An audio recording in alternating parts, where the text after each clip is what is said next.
ఇప్పుడు మనం grow bag లో ధనియాలు చల్లుదామండి. అయితే నాకు తెలిసిన వారు ఒక విషయం చెప్పారు.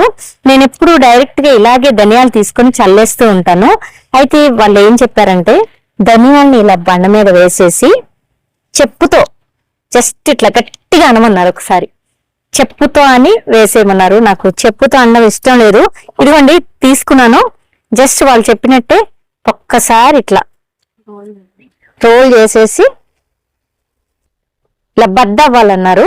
బద్ద అయింది కదా, మనం వేసి చూద్దామండి. ఈసారి అన్ని రకాలు ప్రయత్నిద్దాం. ఇప్పుడు వీటిని వేద్దాము.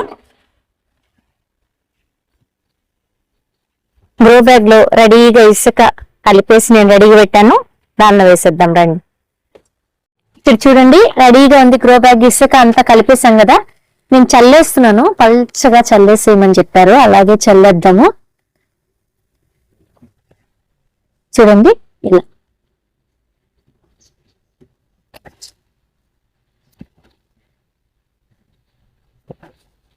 ఎన్ని వస్తాయి అన్నీ వస్తాయి. మనం అయితే వేసేసాను. ఇప్పుడు ఈ మట్టి పైన చల్లేద్దాము.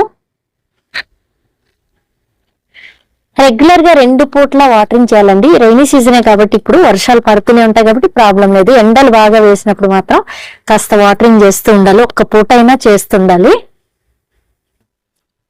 ఎండాకాలం అయితే ఖచ్చితంగా 2 పూట్ల చేయాలి. ఇప్పుడు వర్షాలు పడుతున్నాయి కాబట్టి ఒకసారైనా చూసుకుంటూ వాటరింగ్ చేసుకుంటూ ఉండాలి.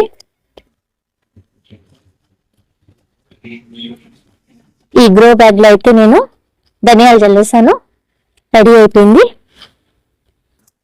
ఇది మనకి టైం బాగా తీసుకుంటుందండి. 1 వీక్ వరకు టైం తీసుకుంటుంది. ధనియాలు ఎప్పుడు కూడా లేట్ గా వస్తాయి అనమాట. కొత్తిమీర అనేది లేట్ గా జర్మినేషన్ అవుతుంది.